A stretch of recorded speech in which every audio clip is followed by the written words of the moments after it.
Mau mabung nih. Ya oke, assalamualaikum warahmatullahi wabarakatuh. Kembali lagi ya bersama saya di channel Dunia Merpati. Nah, ini merpatinya mau mabung ternyata, guys. Tuh. Oke, jadi ngomong-ngomong pada video kali ini dan menjadi revisi pada video sebelumnya. Jadi banyak juga teman-teman ya yang bertanya bagaimana cara memilih merpati kolong yang baik dan bagus ya, dan bisa dijadikan acuan sebagai merpati yang termasuk berkualitas juara. Oke.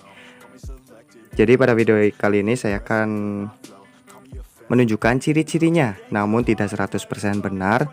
Jadi ingat, ini menurut pengalaman pribadi saya. Jadi setiap orang itu pendapatnya pasti berbeda-beda. Dan ini adalah menurut pendapat saya ya. Jadi ingat, ini menurut pendapat saya. Oke, dan untuk kalian yang penasaran juga dan ingin tahu, silakan ditonton sampai akhir ya. Dan untuk kalian yang baru gabung, jangan lupa diklik tombol subscribe-nya dan aktifkan tombol loncengnya supaya kalian gak ketinggalan jika di channel Dunia Merpati ini upload video terbaru seputar burung merpati. Oke teman-teman, ini adalah merpati kolong saya ya, atau burung merpati kolong saya yang sebenarnya ini lagi ngeloloh nih. Sebenarnya ini lagi ngeloloh. Tuh. Karena merpati ini sudah berumur dan tidak lagi dijadiin player, maka saya jadiin pacek ya, atau diambil anaknya nih. Ini lagi ngeloloh, terpaksa saya buat jadiin konten ya, buat gambaran buat kalian. Nah, ciri-ciri merpati kolong yang bagus itu gimana sih? Nah, jadi hal yang pertama yang saya lakukan untuk memilih merpati, jenis merpati apapun itu, merpati balap, merpati tomprang, merpati kolong bebas, merpati apalah itu sejenisnya. Intinya saya kalau pertama ingin memilih merpati, dilihat dari matanya dulu. Nah, oke, dilihat dari matanya dulu ya. Oke, ini berlaku juga untuk memilih merpati yang lain. Usahakan kalian memilih mata merpati itu yang jernih dan tidak buram atau tidak buyar. Nah, jadi kalian pilihlah mata merpati yang bening dan jernih. Tuh, ini bening dan jernih. Nah, itu hal yang sangat penting untuk diperhatikan, terutama untuk pemula ini. Ini harus diperhatikan masalah mata, karena mata itu hal yang sangat penting juga dalam memilih burung merpati. Nah, jadi kalian pilih mata merpati apapun itu warnanya, namun yang saya suka adalah mata cila kuning atau cilamas atau cilomas. Nah, usahakan matanya itu jernih dan bening, jadi tidak blobor kemana-mana.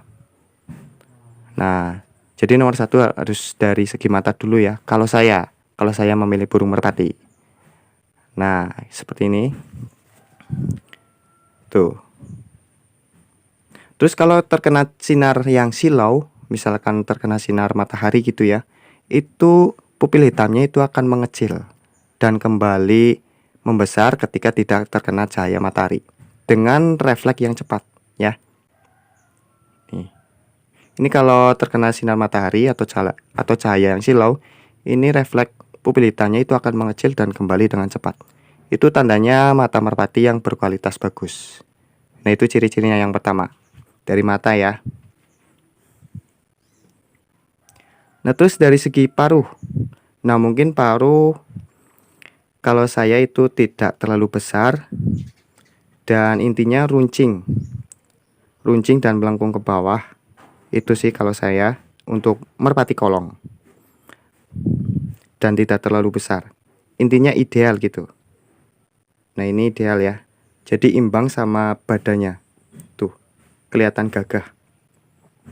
Nah, untuk dari segi hidung itu harus di tengah-tengahnya ini, di tengah-tengah hidungnya ini harus kelihatan ada ngebelah. Tuh, ada ngebelah ya di tengah-tengahnya. Semakin ngebelah itu biasanya petilan merpatinya itu semakin gampang. Nah, itu menurut saya, dan saya sudah buktikan ternyata merpati yang mempunyai hidung di tengah-tengahnya itu ngebelah, itu petilannya lebih gampang daripada merpati yang mempunyai hidung rata ini. Nah, itu.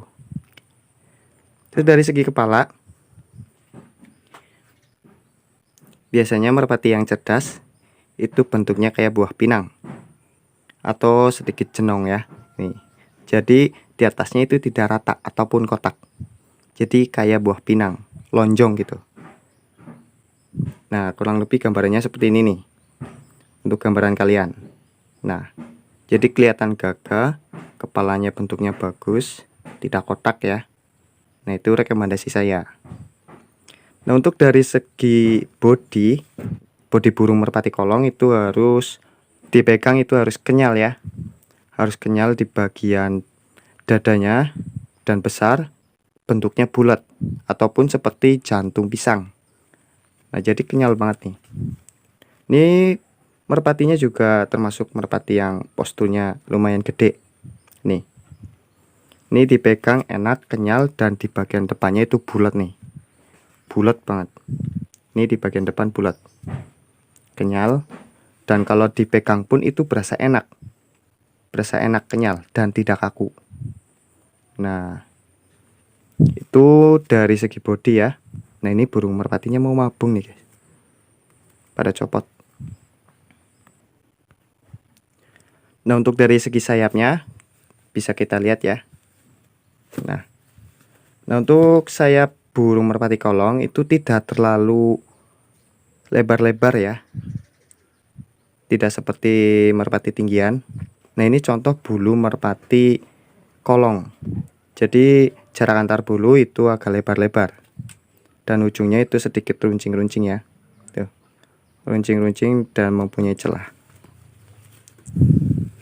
Tuh. Yang penting rapih, jangan acak-acakan. Yang penting bulunya rapih. Tuh. Dan dari bulu lidinya juga keras. Ini bulu lidinya, tulangan lidi nih. Tulangan bulunya. Nah, ini keras nih. Nah, kalian bisa cek kayak gini nih, ditekan sama kuku. Jika semakin keras itu burungnya biasanya terbangnya semakin kencang atau cc-nya semakin kencang. Nah, itu sudah terbukti banget 100% itu dijamin. Kalau tulangan bulu merpatinya ini ditekan dan semakin keras ataupun keras banget gitu, itu pasti dijamin cc-nya pasti kencang banget. Nah, ini tulangan bulu merpati saya itu lumayan lah, tidak terlalu keras banget, namun sudah lumayan buat merpati kolong, sudah pantas. Nah, terus untuk tulangan juga harus kokoh ya, harus kokoh nih, tulangannya harus kokoh. Itu menentukan kecepatan burung merpati juga saat terbang. Nah, mungkin dari sayap ini juga nih, kelenturan ujung bulunya juga jangan terlalu kaku dan tidak terlalu lentur. Ini ujung bulunya. Oke, kita lanjut dari segi ekor. Nah, untuk dari segi ekor, jika kalian pegang ya, itu rapih ya. Jika kalian pegang seperti ini, itu rapih, ngumpul jadi satu. Jadi tidak megar kayak gini. Nah, jadi ngumpul jadi satu kalau dipegang. Nah, numpuk gitu jadi satu ya. Terus jarak antar bulu ular sama ekor juga panjangan ekor. Tuh, ini kurang lebih 2 cm jarak antara lar sama bulu ekor ujungnya. Terus harus lentur juga, jangan terlalu kaku. Untuk masalah jumlah ekor sebenarnya tidak berpengaruh banget bagi saya. Yang penting harus rapih kalau dipegang ya, ngumpul jadi satu. Nah, jadi seperti itu. Nah, untuk supit udang nih.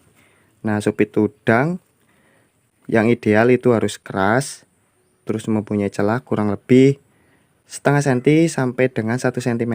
Jadi jangan terlalu rapat. Nanti kalau terlalu rapat supit udangnya pasti merpatinya itu akan ngebuang. Itu sudah terbukti banget bagi saya. Belum tentu bagi kalian. Nah, jika kalian ingin membuktikan silakan kalian beli aja, ataupun kalian mempunyai merpati yang supit udangnya itu rapat, silakan kalian terbangkan. Mungkin kalau sudah terbang tinggi apakah bisa tatas sampai bawah. Nah, silakan kalian buktikan sendiri. Nah, kalau saya burung merpatinya yang mempunyai supit udang yang rapat itu rata-rata tidak sampai bawah, alias itu ngebuang. Nah, makanya saya bilang pilihlah supit udang yang mempunyai celah itu kurang lebih 1 cm, itu paling ideal. Ya, jadi teksturnya juga harus keras. Nah, jadi seperti itu ya untuk cara memilih merpati kolong menurut saya pribadi. Dan jika ada pendapat kalian yang lain, silahkan tulis saja di kolom komentar. Dan untuk kalian yang sudah menyimak sampai akhir, terima kasih banyak. Dan untuk kalian yang belum subscribe, saya ingatkan lagi untuk ditekan dulu ya tombol subscribe-nya dan aktifkan tombol loncengnya supaya kalian gak ketinggalan jika di channel Dunia Merpati ini upload video terbaru seputar burung merpati. Dan sekian dulu, assalamualaikum warahmatullahi wabarakatuh.